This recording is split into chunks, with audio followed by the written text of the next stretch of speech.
문재인 대통령과 여야 5당 대표가 모레 오후 1년 4개월 만에 회동할 예정입니다. 대통령과 당 대표들은 이 자리에서 일본의 경제 보복과 관련한 정부 보고를 듣고 초당적인 협력 방안을 논의할 예정입니다. 일본 기업 미쓰비시 중공업이 강제징용 피해자들에게 배상하라는 대법원의 판결을 결국 거부함에 따라 피해자 대리인 측은 이 기업의 상표권과 특허권 등 국내 자산 매각 절차에 들어간다고 밝혔습니다. 문재인 대통령이 윤석열 검찰총장 후보자를 신임 검찰총장으로 임명했습니다. 윤 후보자에 대한 인사청문 경과 보고서 불발에 따른 임명인데 신임 윤 총장의 임기는 오는 25일 0시부터 시작됩니다. 17대 국회부터 3선 의원을 지낸 정두원 전 새누리당 의원이 오늘 오후 자택 인근에서 숨진 채 발견됐습니다. 경찰은 일단 정 전 의원이 유서를 남긴 점으로 미뤄 스스로 극단적 선택을 한 것으로 보고 자세한 경위를 조사하고 있습니다. 오늘부터 직장 내 성희롱 금지법이 시행된 데 이어 내일부터는 채용 절차법도 시행됩니다. 채용을 부탁한 사람은 물론 중재자도 함께 최대 3천만 원의 과태료를 받게 되며 기업 채용 과정에서 구직자의 신체적 조건과 가족의 직업이나 재산 등을 물어볼 수 없게 됩니다. 대한수영연맹의 늑장 행정으로 우리 수영 대표팀 선수들이 코리아 글자가 없는 유니폼을 입고 출전해 논란이 일고 있습니다. 선수들은 뒤늦게 코리아 로고를 상표 위에 덧붙인 유니폼을 입거나 매직으로 코리아라고 쓴 수영 모자를 쓰는 등 웃지 못할 촌극이 잇따랐습니다.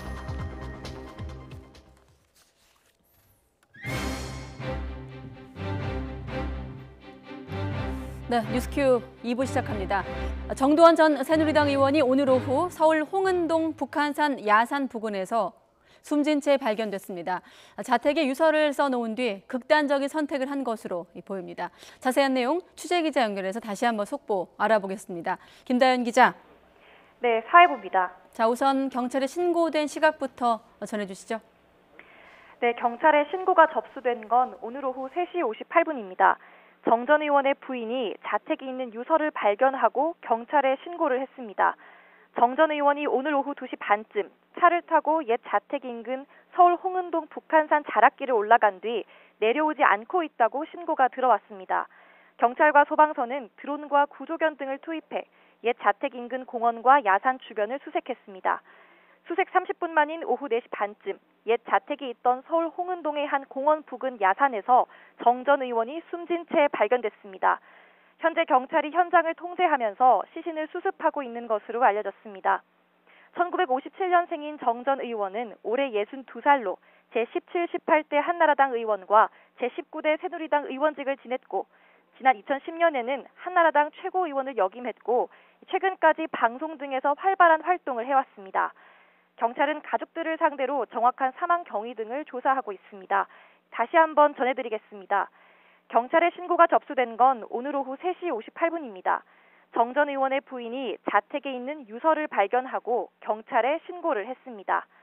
정 전 의원이 오늘 오후 2시 반쯤 차를 타고 옛 자택 인근 서울 홍은동 북한산 자락길을 올라간 뒤 내려오지 않고 있다고 신고가 들어왔습니다.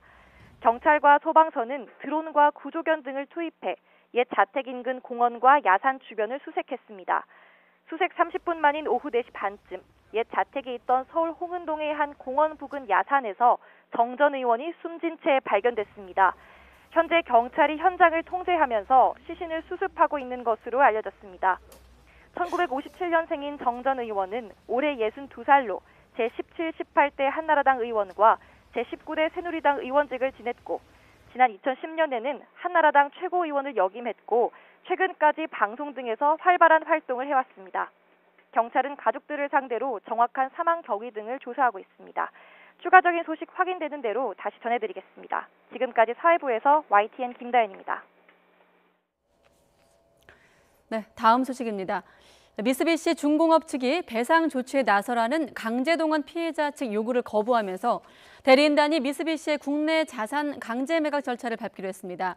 일본 정부의 수출 규제 등 조치에 영향을 받는 게 아니라 법적인 절차를 따르는 것일 뿐이라고 분명히 선을 그었습니다. 취재기자 연결하겠습니다. 강희경 기자. 네, 서울중앙지방법원입니다. 네, 대리인 측 미쓰비시의 국내 자산에 대해서도 조치에 들어가기로 했군요. 네, 피해자 대리인단은 올해 들어 3차례에 걸쳐 일본 미쓰비시 측에 강제동원 문제의 포괄적 해결을 위해 협의에 나서라고 촉구하는 서한을 보내왔습니다. 마지막 시한을 7월 15일 어제까지로 잡았는데요. 미쓰비시 측이 끝내 아무런 답을 내놓지 않으면서 대리인단이 현금화 절차에 착수하기로 했습니다. 일본 제철 후지코시와 마찬가지로 미쓰비시가 국내에 갖고 있는 자산에 대해 법원을 통해 강제 매각 절차를 밟겠다는 겁니다. 대법 확정 판결에 근거해 압류된 미쓰비시의 국내 자산은 상표권 2건과 특허권 6건으로 8억여 원대 규모에 이르는 것으로 알려졌습니다. 대리인단은 미쓰비시가 오랫동안 계속된 소송에서 결국 패소한 당사자인데도 일본 정부 뒤에 숨어 피해자들의 요구를 묵살했다고 비판했습니다. 책임을 회피하는 사이 올해만 피해자 3분이 고령으로 유명을 달리한 데 이어 다른 원고들 역시 병마와 사투를 벌이고 있다며 더는 시간을 늦출 수 없다고 강조했습니다. 그러면서 한일 관계의 발전을 위해 대화를 통해 합리적 방법을 찾고자 했는데 노력이 무산됐다며 깊은 유감을 표했습니다. 네, 미쓰비시에 대한 상황은 그렇고요. 자, 다른 일본 기업들, 일본 제철 그리고 후지코시에 대한 자산 강제 매각 절차 어떻게 진행 중입니까?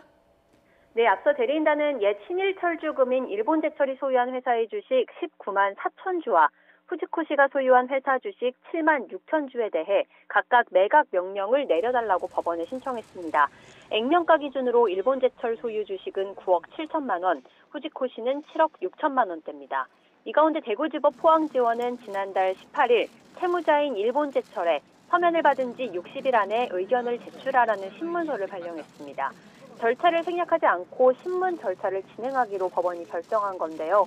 포항지원에서 신문서를 넘겨받은 법원행정처가 지난 8일 신문서를 일본제철에 전달했고 송달된 이후 60일 안에 일본제철에 답이 없으면 법원은 신문 절차 없이 매각 허가 여부를 결정할 수 있습니다. 후지코시가 채무자인 매각명령 신청 사건에서는 아직 신문 절차와 관련해 결정된 게 없는 것으로 전해졌습니다. 네, 그리고 아베 정부를 향해서 오늘 우리나라 변호사들, 일본 기자들을 상대로 기자간담회도 열었죠? 네, 피해자 소송 대리인들을 비롯한 대한변협 일제피해자 인권특별위원회가 일본 기자들을 대상으로 기자회견을 진행했습니다. 강제동원 관련 소송 진행 현황 등을 간단히 설명한 뒤 질의응답이 이어졌는데요. 먼저 변협 측에서는 일본에서 누가 정권을 잡느냐에 따라 대응이 너무 다르다는 게 문제라며 현 일본 정부의 정책을 비판했습니다. 일본 식민지 지배로 인한 지배는 과거의 문제가 아니라 현재도 이어지고 있는 문제라며 일본 정부가 최종적인 해결을 꾀하는 건 피할 수 없는 과제라고도 지적했습니다. 일본 정부의 수출 규제가 자산 매각 시기에 영향을 주느냐는 일본 매체의 질문에는 판결에 따른 강제 절차를 진행하는 것뿐이지 일본 정부 조치에 영향을 받는 게 아니라고 선을 그었습니다. 한일 정부 사이 입장차를 해소하기 위한 법률적 방법이 있느냐는 질문도 나왔는데요. 양국에서 의견이 갈리는 청구권 협정 해석 문제에 국한하지 않고 강제동원 문제 자체를 어떻게 해결할 것인지에 대해 상호 협의할 수 있을 거라고 제안했습니다. 또 이 문제를 한일 대립으로 가져가는 건 양국 발전에 도움이 되지 않는다며 배상 책임이 있는 기업이 자발적으로 책임을 다하면 되는 것이라고도 강조했습니다. 지금까지 서울중앙지방법원에서 YTN 강희경입니다. 청와대가 강제징용 배상 판결과 관련해 제3국 중재위원회를 구성하자는 일본 정부의 제안에 대해서 수용할 수 없다는 입장을 밝혔습니다. 청와대 고위 관계자는 중재위 설치를 수용할 수 없다는 것이냐는 질문에 그렇다면서 기존 입장에서 변화가 없다고 강조했습니다. 또 한일 양국 기업과 우리 정부가 참여하는 이른바 1+1+알파 보상안에 대해서도 피해자가 동의하지 않는 방안이라며 검토 대상이 아니라는 점을 분명히 밝혔습니다. 그러면서 피해자들이 동의하는 방안이 있다면 방안을 찾겠다고 밝혔습니다. 이어 중재위 절차 기한이 모레까지 우리 정부가 일본에 별도의 입장을 밝히진 않을 것이라고 덧붙였습니다. 세코 히로시게 일본 경제산업상은 지난 10일 한일 실무자 접촉 당시에 일본 수출 규제에 대한 철회 요청이 있었는지를 놓고 한국 측이 사실과 다른 주장을 하고 있다고 발언하기도 했습니다. 세코 경제산업상은 오늘 오전 강요회의 후 열린 기자회견에서 한일 실무회의에서 한국 측이 철회를 요청했다고 밝힌 데 대해 사실과 다른 주장에 매우 유감스럽다고 밝혔습니다. 일본 측은 회의 당시 한국 측에서 문제 해결의 제기는 있었지만 회의록을 확인한 결과 철회라는 표현은 없었다고 주장하고 있습니다. 네, 그런데 미국 내에서 아베 신조 일본 총리의 한국 수출 규제 행보가 트럼프 대통령 따라하기다라는 지적이 나왔습니다. 이 모호한 국가 안보를 이유로 무역 조치에 나섰다는 얘기인데 세계 무역 질서에 도전장을 던졌다는 비판이 제기됩니다. 워싱턴 김희준 특파원이 보도합니다. 지난달 G20 정상회의에서 자유롭고 공정한 세계 무역 질서를 강조한 아베 일본 총리. 自由、公正、無差別な貿易体制を維持・強化するための強いメッセージを打ち出さなければなりません。 그러나 불과 이틀 뒤 한국 반도체 수출 규제 조치에 나섰습니다. 국가안보라는 모호한 우려를 내세우며 자유무역 질서에 타격을 가한 셈입니다. 뉴욕타임스는 이를 트럼프 대통령 따라하기라고 꼬집었습니다. 국가안보를 활용해 무역 차단을 정당화하는 미국과 러시아 대열에 일본이 합류했다고 지적했습니다. 트럼프 정부는 국가안보를 이유로 한 무역확장법 232조를 근거로 지난해 수입 철강에 폭탄 관세를 매긴 바 있습니다. 수입차에 대한 고일 관세도 추진 중인데 아베 정부가 이런 행태를 꼭 닮았다는 겁니다. 뉴욕타임스는 일본이 수출 규제를 안보로 포장하며 물을 흐렸다는 전문가 비판도 내놓았습니다. 이런 가운데 미국의 전문가들은 한일 관계 악화를 우려하며 미국 정부의 역할도 촉구했습니다. It's really worrisome. It's a very serious issue because both Korea and Japan are important allies of the United States. I do think that the U.S. government should be helpful. 일본의 수출 규제 조치가 세계 무역 질서에 도전을 던졌다는 비판 속에 우선 한일 양국이 잘 풀어가야 한다는 미국 조야의 주문도 잇따르고 있습니다. 워싱턴에서 YTN 김희준입니다. 네, 일본의 대응 논리에서 모순으로 지적받는 대목이죠. 일본이 유엔 대북 제재 위반 의혹이 있는 선박에 대해서 그대로 입출항을 허가하고 있다고 국정원이 국회에 보고했습니다. 국정원은 또 일본이 대북 제재 이행에 대해서 우리보다 미온적이다라고 평가하기도 했는데 국회도 한번 연결해 보도록 하겠습니다. 김영수 기자. 네, 국회입니다. 네, 정보위 보고 내용 종합해 주시죠. 네, 국회 정보위에서는 일본의 대북 제재 위반과 관련된 내용이 많이 언급된 것으로 전해졌습니다. 정보위 전체 회의를 마친 뒤에 여야 간사와 위원장이 보고 내용을 브리핑했는데요. 서훈 국정원장은 우리 정부는 북한산 석탄 반입이 의심되는 선박을 수사하고 그 결과를 안보리 제재위원회와 미국, 일본에 공유했다고 국회 정보위에 보고했습니다.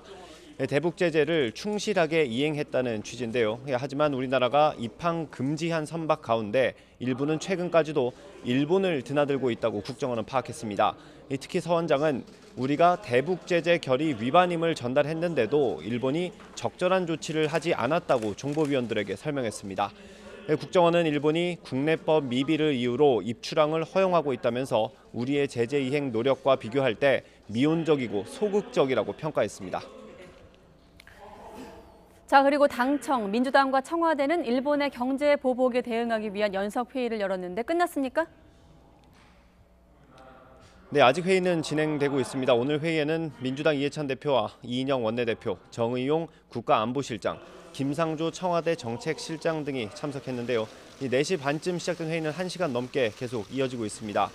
이해찬 대표는 무엇보다 외교적인 해결에 집중해야 한다면서 한일 양자 협의는 물론 미국을 비롯한 주요국과의 외교를 통해 일본의 부당한 조치를 알리는 것도 중요하다고 말했습니다.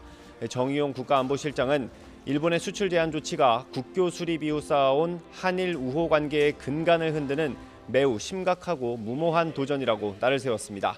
그러면서 명확한 근거도 내놓지 못하고 일관성도 없다고 비판했습니다. 오늘 회의를 마친 뒤에는 간단한 브리핑도 있을 예정입니다. 이런 가운데 여야 5당은 문재인 대통령과의 회동 일정을 확정했습니다. 이틀 뒤인 오는 18일 문재인 대통령과 여야 5당 대표는 일본의 경제 보복에 대한 초당적인 대응 방안을 논의할 계획입니다. 지금까지 국회에서 전해드렸습니다.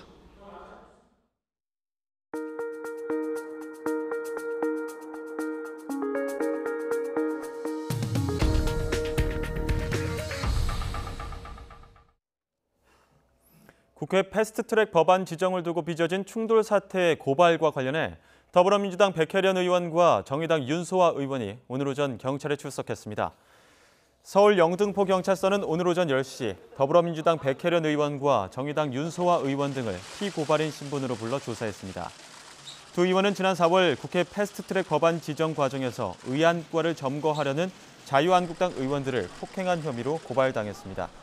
조사에 앞서 취재진 앞에 선 두 의원은 폭행 피해자인 자신들이 경찰 조사를 받는 게 황당하지만 조사에 성실히 임하겠다고 말했습니다. 네, 방금 들어온 소식입니다. 삼성의 회계 분식 회계 의혹을 수사하고 있는 검찰이 김태한 삼성 바이오로직스 대표에 대해 구속영장을 청구했습니다. 서울중앙지검 특수 2부는 오늘 자본시장법과 외부감사법 위반 등의 혐의로 김 대표에 대해 구속영장을 청구했다고 밝혔습니다. 검찰은 이와 함께 삼성 바이오로직스 김모 전무 등 임직원 2명에 대해서도 같은 혐의로 구속영장을 청구했습니다. 검찰은 김 대표가 지난 2015년 말 자회사 삼성 바이오에피스의 회계 처리 기준 변경과 부풀려진 삼성 바이오로직스의 가치를 이용한 대출과 상장 과정에 관여한 것으로 보고 있습니다. 지난해 증권선물위원회는 삼성 바이오로직스가 삼성 바이오에피스의 회계 처리 기준을 변경하며 4조 5천억 원 규모의 고의 분식 회계가 있었다고 판단하고 김 대표에 대한 해임 권고와 함께 삼성 바이오로직스를 검찰에 고발했습니다. 검찰은 앞서 지난 5월 김 대표에 대해 증거인멸 교사 혐의로 구속영장을 청구했지만 기각된 바 있습니다. 문재인 대통령이 윤석열 검찰총장 후보자를 신임 검찰총장으로 임명했습니다. 청와대는 문 대통령이 윤 후보자에 대한 임명안을 오늘 오후에 제가했다고 밝혔습니다. 청와대 핵심 관계자는 문 대통령이 오늘 윤 후보자 임명안을 제가한 것은 모레 예정된 5당 대표와의 회동 일정과는 별개라고 설명했습니다. 신임 윤석열 검찰총장의 임기는 문무일 현 총장의 임기가 끝난 직후인 오는 25일 0시부터 시작됩니다. 박영선 중소벤처기업부 장관이 취임 100일째 국회 상임위원회에 출석해 호된 신고식을 치렀습니다. 지난 인사청문회에서 나온 각종 의혹이 여전하다면서 장관으로 인정할 수 없다는 말까지 나왔는데요. 여야의 고성 끝에 박 장관이 유감을 표명했습니다. 직접 들어보시죠. 내로남불 형태, 위선 형태로 인사청문회를 이끌어 나간 거에 대해서 유감스럽게 생각하셔야지요. 그런 태도라면 앞으로도 장관으로 인정 못합니다. 제가 특별히 여기에 관해서 이렇게 저렇게 무엇을 입증해야 되는 상황이 어떤 것들이 있는지에 대해서는 아니 상임위가 완전히 원맨쇼하는 겁니까? 지금 뭐 하는 거예요? 도대체? 아니 장관이 노른다니까 가르쳐준다는데 이걸 가지고 왜 시비요? 공직자를 한 사람이 그렇게 대리비 없이 가도 어떻게 말 같은 말 써야지 말이 도대체. 네, 지난번에 인사청문회가 순조롭게 끝나지 못한 것에 대해서는 유감스럽게 생각합니다. 앞으로 부족한 부분이 없도록 좀 더 잘 살펴서 우리 중소벤처기업부가 든든한 중소벤처인들의 버팀목이 되도록 최선의 노력을 다하도록 하겠습니다. 네, 문재인 대통령은 이낙연 국무총리의 8박 10일 해외 순방과 관련해 대통령과 총리가 투톱 체제로 정상 외교를 분담하는 것이라고 밝혔습니다. 경제 외교, 평화 외교가 갈수록 중요해지는 시대라면서 대통령 혼자서는 정상 외교 수요를 다 감당하기 어렵고 그만큼 총리의 정상급 외교가 중요하다고 강조했습니다. 문 대통령 국무회의 발언 직접 들어보시죠. 우리 정부 들어 국정에서 외교가 차지하는 비중이 크게 높아졌습니다. 갈수록 경제 외교가 중요해지고 그와 함께 평화 외교가 중요해지는 시대가 되었습니다. 정상 외교의 수요가 폭증하면서 대통령 혼자서는 다 감당하기가 어려워졌습니다. 그래서 대통령과 총리가 적절히 역할을 분담해 정상급 외교 무대에서 함께 뛸 필요가 있습니다. 제가 총리 해외 순방에 대통령 전용기를 제공하는 것도 단순한 편의 제공의 차원을 넘어 총리 외교의 격을 높이려는 노력의 일환입니다. 총리의 순방 외교를 투토 외교라는 이런 적극적인 관점으로 봐주기 바랍니다. 정상급 외빈이 방한할 경우에도 국무총리의 외교적 역할을 더 넓힘으로써 상대 국가와의 실질 협력 확대를 촉진하는 계기로 삼을 필요가 있을 것입니다.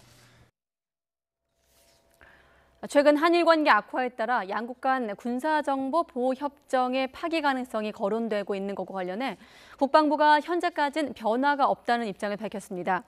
최현수 국방부 대변인은 오늘 정례 브리핑에서 일본 측으로부터 이 협정과 관련된 얘기가 있었느냐는 질문에 없었던 것으로 알고 있다고 답했습니다.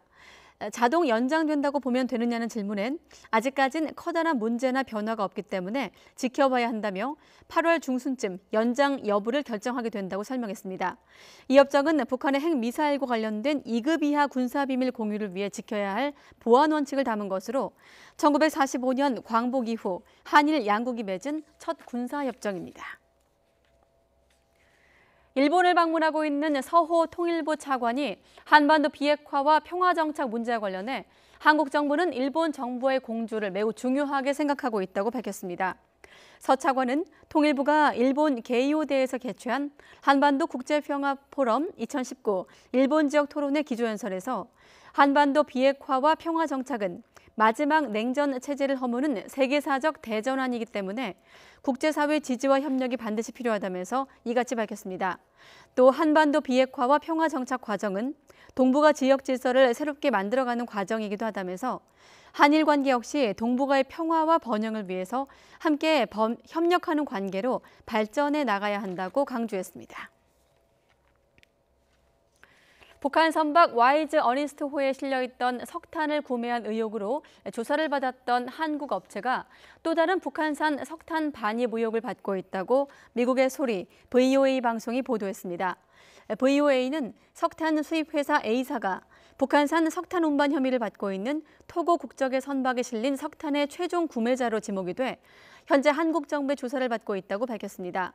이와 함께 한국 정부가 미국 측의 첩보를 바탕으로 지난 2월 러시아 나우tka 항에서 석탄 3,200여 톤을 싣고 포항에 입항했던 DN550호를 억류해 조사하고 있다고 설명했습니다.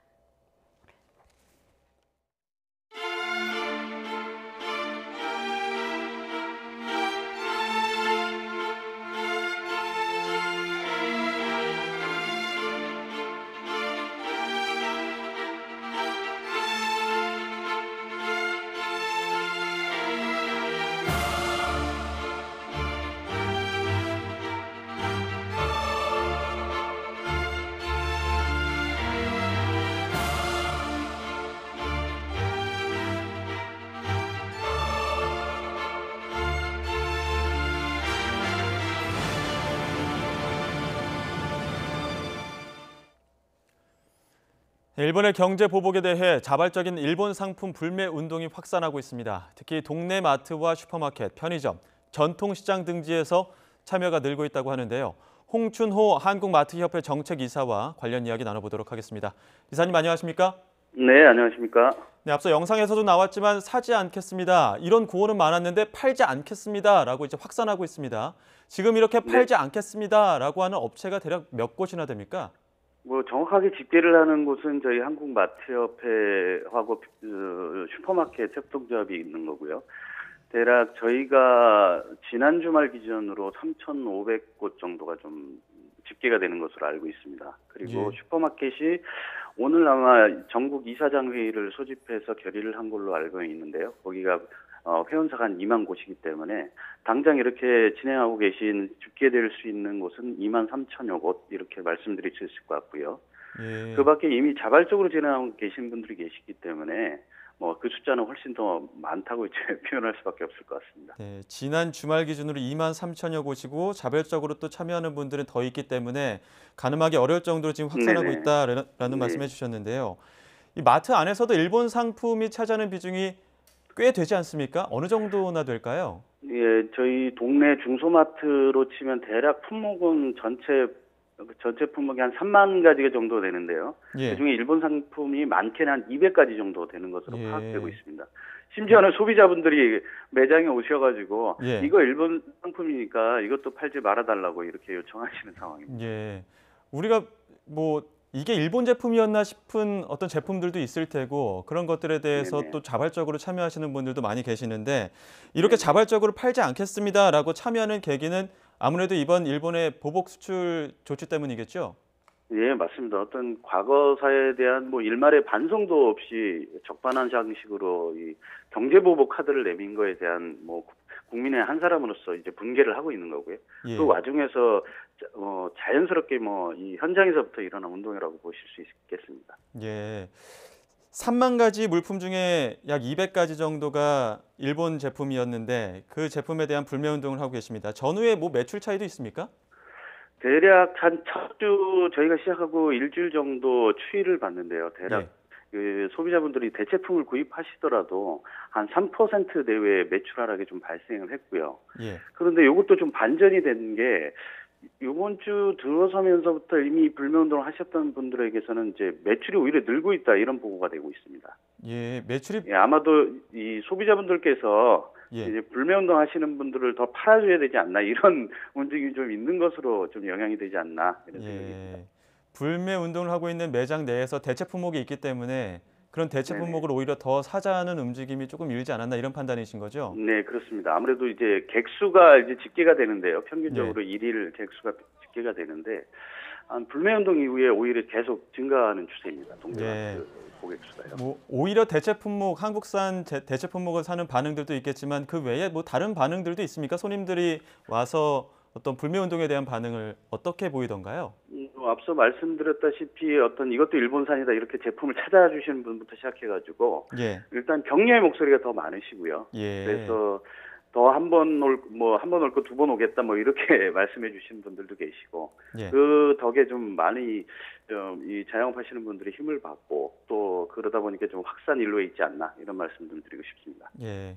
오프라인에서 구매를 하다 보면 이제 눈치를 보기 때문에 이게 더 꺼려하는 분들도 계실 테지만 온라인에서는 별다른 움직임이 없다 이런 얘기들도 있거든요. 네네네. 이렇다 보니까 소매상들이 경제적으로 피해를 보는 것 아니냐 이런 우려들도 있는데 여기에 대해서는 어떻게 보십니까? 뭐 어쩔 수 없는 상황인 것 같고요. 예. 예. 그런 분들이 뭐 추가로 뭐 다른 이야기를 하시는 경우는 없습니까? 예, 그렇게는 아직 발견되지 않고 있습니다. 예, 거기에 대한 어떤 피해 규모라든가 이런 이야기들도 아직까지는 나오는 게 없고요. 네네네.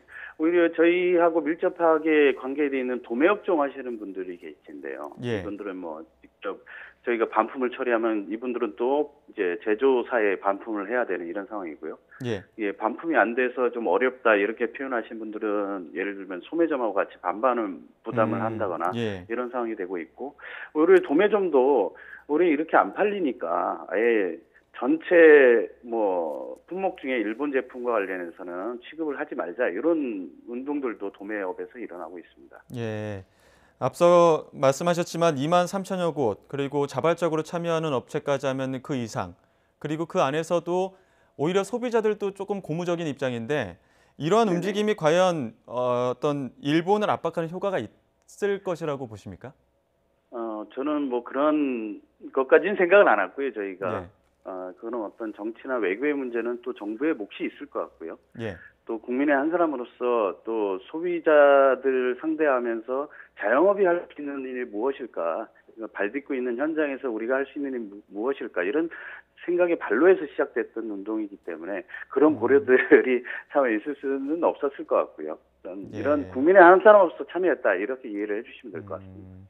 마지막으로 국민의 한 사람으로서 혹은 이제 소비자들에게 어떤 제품을 판매하는 입장에서 마지막으로 남기고 싶은 말씀이 있다면 어떤 게 있을까요?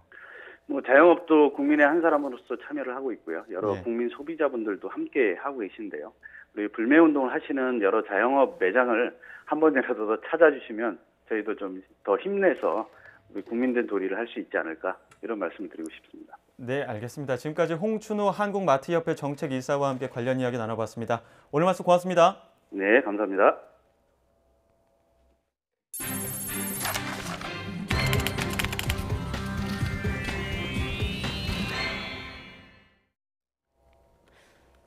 네, 우리 사회 직장과 채용 문화에 있어 변화가 생기고 있습니다.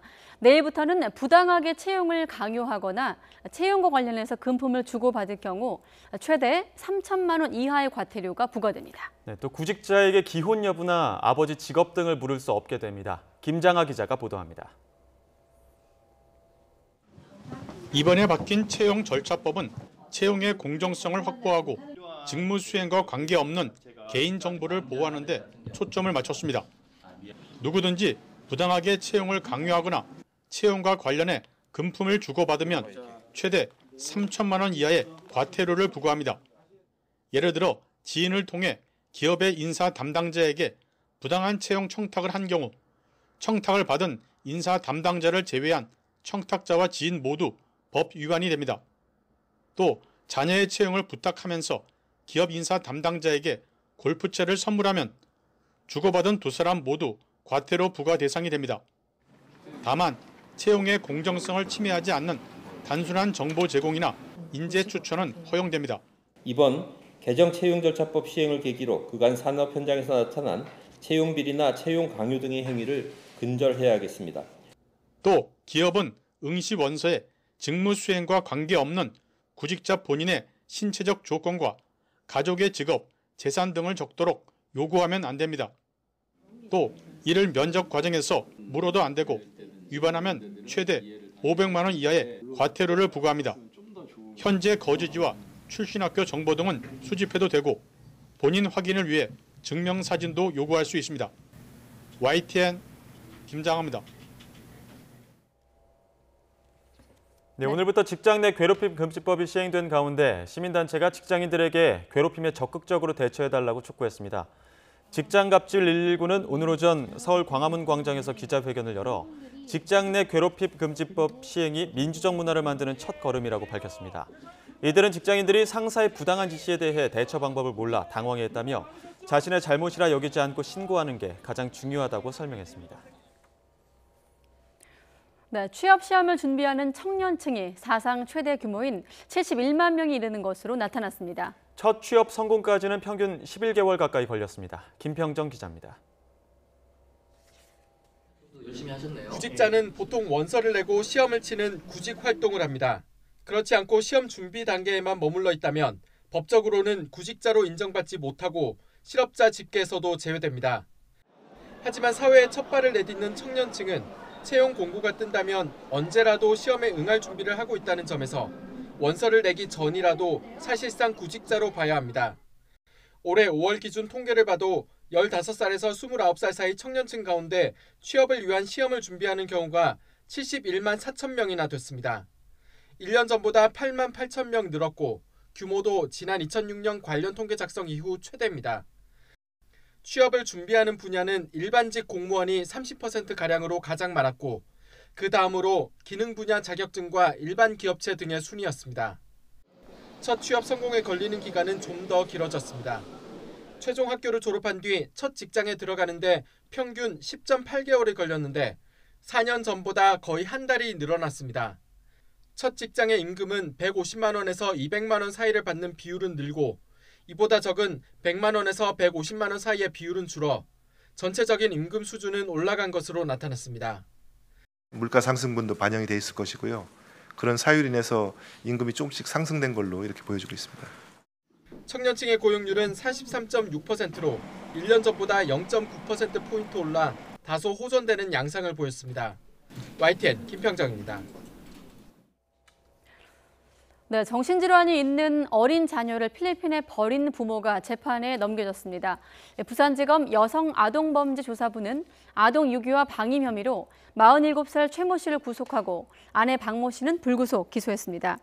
이들 부부는 지난 2014년 11월 필리핀에 있는 선교사에게 3,500만 원을 주고 소아 조현병을 앓고 있는 9살 자녀를 맡긴 뒤 연락을 끊은 혐의 등을 받고 있습니다. 최 씨는 자신의 자녀가 필리핀 여성 사이에서 태어난 이른바 코피노라고 속이고 귀국한 뒤에는 연락처도 바꾼 것으로 나타났습니다. 성매매 업소에서 성접대를 받고 단속 정보를 흘린 혐의로 재판에 넘겨진 경찰들이 첫 재판에서 대체로 혐의를 부인했습니다. 서울중앙지방법원은 오늘 수뢰 후 부정처사 등 혐의로 기소된 윤모 경위 등 3명에 대한 첫 공판준비기일을 진행했습니다. 윤경위 등 2명은 성접대를 받거나 단속 정보를 누설한 적이 없다면서 성매매 업소 주인을 단속하지 않은 것을 직무유기로 볼 수 있을지 의문이라고 반박했습니다. 반면 구모 경위는 공소 사실을 대체로 인정하면서도 뇌물을 받고 부정행위를 했다는 혐의와 관련해서는 대가성이나 고의성이 없었다고 주장했습니다.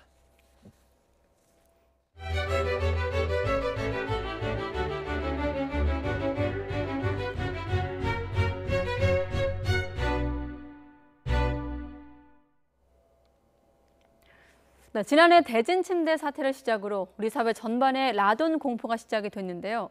침대와 같이 몸에 밀착해서 쓰는 제품에는 방사성 원료물질 사용을 원천적으로 금지시키는 개정 법률이 오늘부터 시행됐습니다.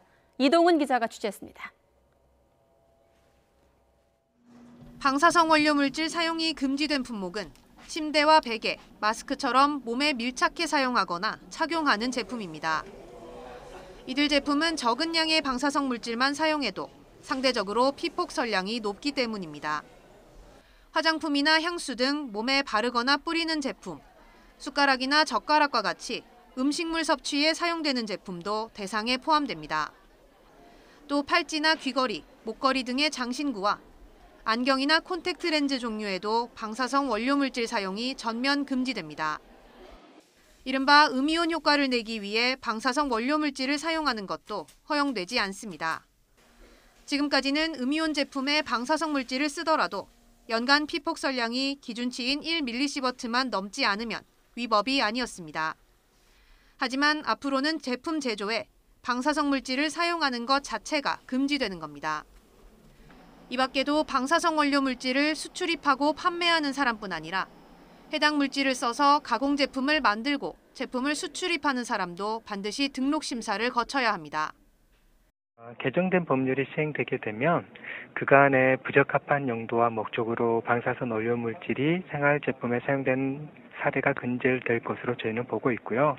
그렇게 되면 생활 방사선으로부터 국민 안전이 한층 강화될 것으로 기대하고 있습니다.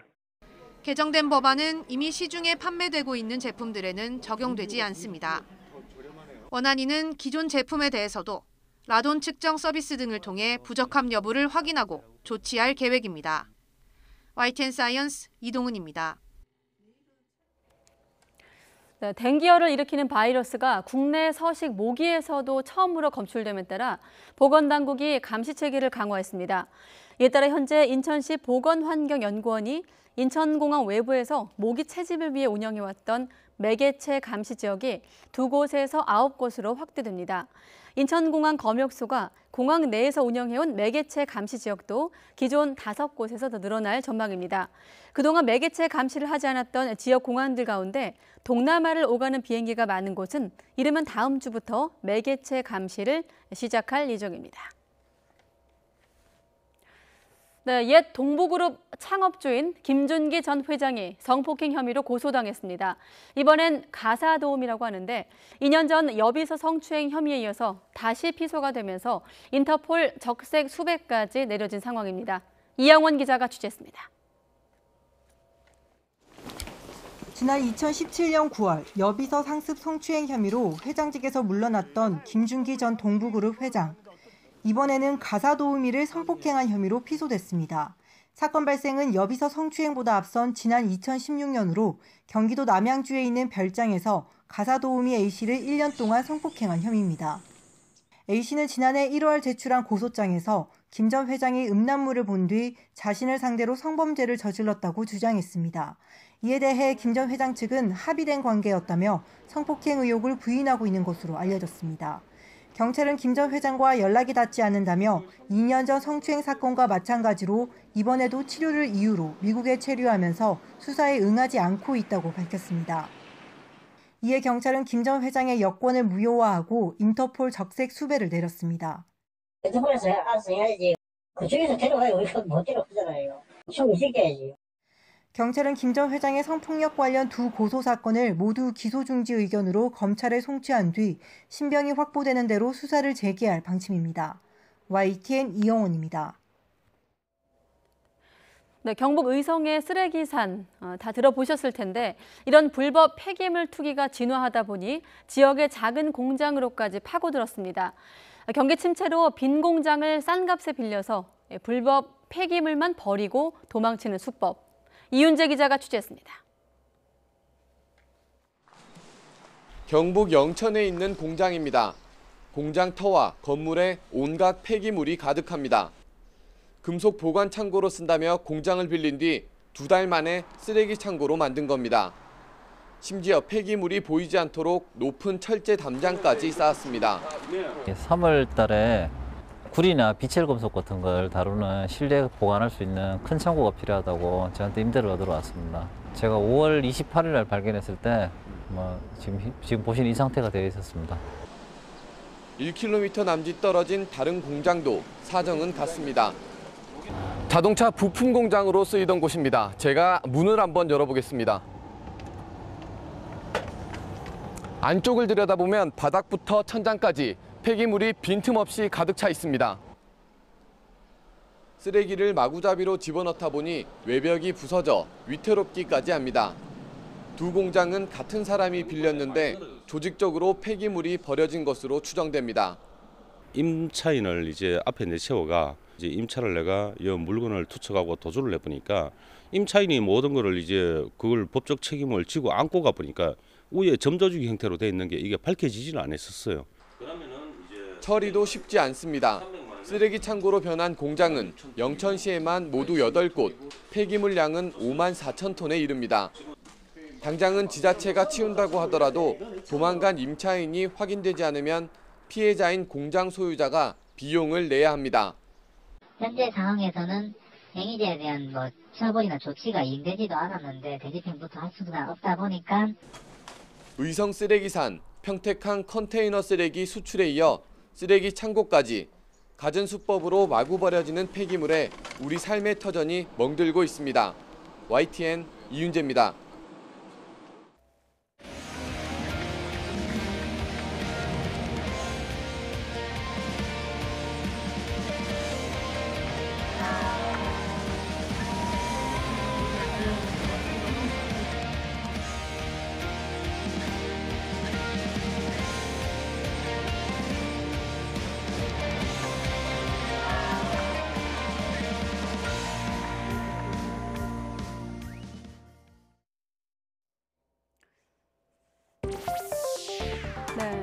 자, 광주 세계 수영 선수권 대회 남자 1m 스프링보드 우하람 선수의 유니폼인데요. 등에 은색 테이프를 잔뜩 붙이고 있는데 후원사 계약이 늦어져 브랜드 이름이 노출이 됐고 임시 방편으로 저렇게 처리를 한 겁니다. 좀 가까이서 볼까요? 자, 논란이 일자 바로 다음 날 이 코리아 글자를 등에 붙이고 나왔지만 역시 조악해 보이기는 마찬가지입니다. 또 오픈 워터 경기에서도 수영무에 매직으로 이 코리아를 적고 출전해 여론의 문매를 맞고 있습니다. 국제 규정 확인 없이 태극기를 새겼다가 부랴부랴 이렇게 매직으로 적었다고 합니다. 개최국으로서 망신을 넘어 경기력에까지 영향을 미쳤다고 하는데요. 연일 새 역사를 쓰고 있는 선수들 사기에 행정은 거꾸로 가고 있고 부끄러움은 우리 몫입니다. 뉴스 큐레이터였습니다.